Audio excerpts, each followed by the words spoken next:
Is NIO selling its soul by sharing battery swap with its competitors? Now, before we dive headfirst into this topic, I want to show you this video of NIO's factory, and it's absolutely astounding about the amount of automation there is. Take a look. There's just basically nobody there. It's all automated. You see a couple of people now and then, but the amount of automation is just absolutely incredible. It shows how complex high-tech manufacturing is. And this amount of automation has helped NIO get the quality of their cars to a spectacular level. And also, NIOs are some of the cars with the most number of customizations available here in China. There's something like over 8,000 combinations or something if you like combine the different colors and different options, and that could only be done with all this automation. Now, on to the topic about sharing battery swap. This has been a debate. A lot of you guys have said that it's bad. Some of you guys are saying it's good. First, let's listen to both sides of the argument. The ones that are saying that this is bad. Well, it is true that most people do buy NIO for the battery swap, the convenience it brings. A lot of people, they buy NIO for the battery swap. And the most important reason why NIOs haven't been selling like crazy, all right, they've been selling quite well, but not selling like crazy, is because of the price. People like battery swap, but they can't afford NIO's car. So, of course, the perfect solution would be the sub-brand that can also do battery swap. That's affordable car, affordable EV with battery swap. That would be perfect combination.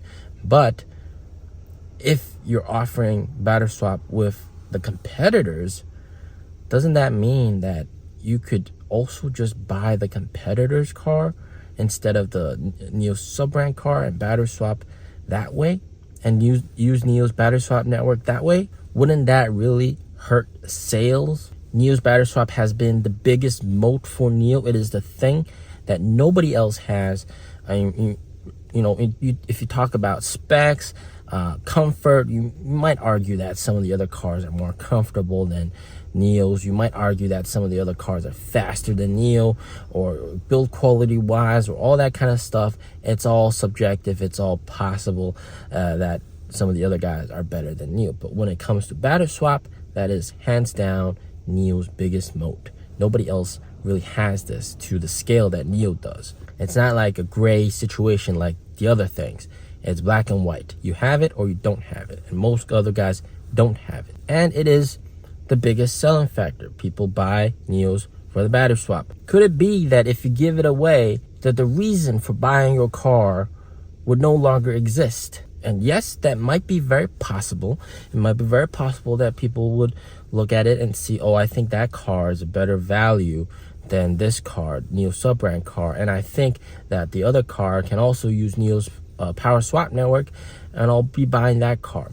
Could be totally possible, all right? And in essence, the argument saying that sharing the swap network is bad is that NIO would lose sales if it did so. And yes, that is a very valid argument. However, you got to think about NIO's strategy, all right?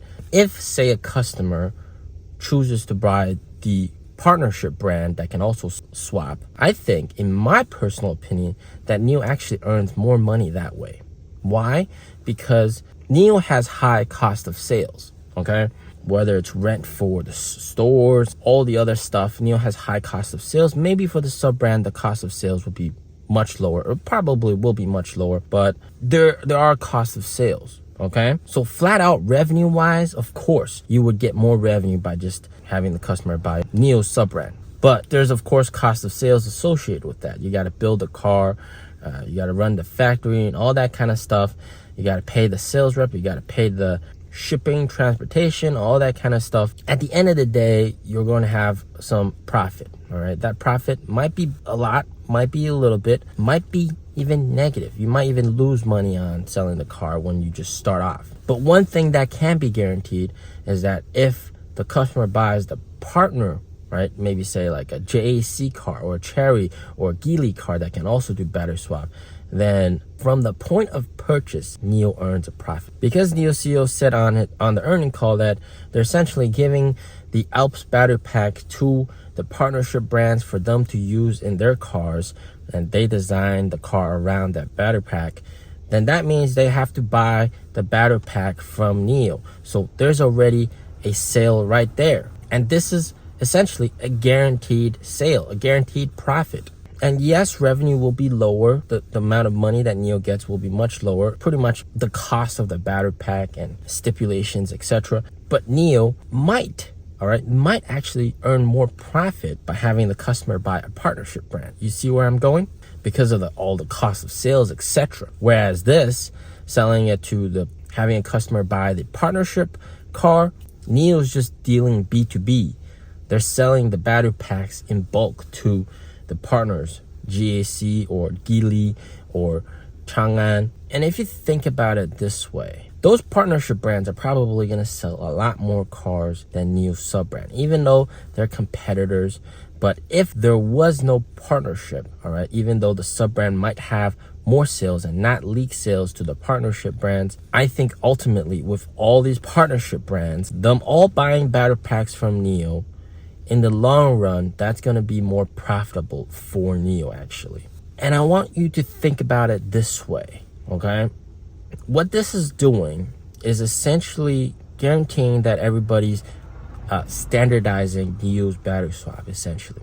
So I want to make an analogy. For example, think about when everybody was using like horses and wagons and using horses to travel before automobiles. And then out comes automobiles, and you have the first gas station and the gas pump, and you wanted to make it exclusive for one car brand. And yes, although that might work out well at the beginning, but if you let everybody use your gas pump and you earn some money from that, in the long run, you earn money off of everybody, off of every car sale. Even if they don't buy your car for whatever reason, you still earn some money. I think that is the biggest factor for NIO going forward. So the ultimate goal wouldn't even be to sell as many cars as you can.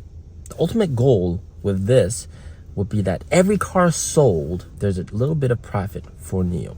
Wouldn't that be amazing? That would be just spectacular. And I want you guys to look back at the announcements, these partnership announcements. They always talk about standardization, work towards a standardization, opening up NIO's swap network and essentially making it the standard, making it the gas station in the EV age, basically. Chargers, chargers are already a mess. Look at it. There's all sorts of different charger ports. There's even Tesla's charger port. There's like all sorts of different charger ports, even in Europe. So it's a big mess. Everybody's using different charger ports. But battery swap, right? They have a real big opportunity to make something very special, and NIO holds most of the patents, and they're trying to get it standardized. That's the ultimate goal. They get it standardized. Everybody uses it. NIO's gonna be getting money from the point of sale. People buying Geely's battery swappable car, NIO gets some profit. That car on the road goes for battery swap, NIO gets a profit. Geely builds a swap station, NIO gets some profit. Of course, this is going to take a couple years, maybe like 3-4 years to get to that point. But I mean, look at where we are already. I think we're going to get there quite fast. It'll be interesting. It'll be interesting, guys. So keep that at the back of your mind. As always, stay safe, stay healthy. Peace out.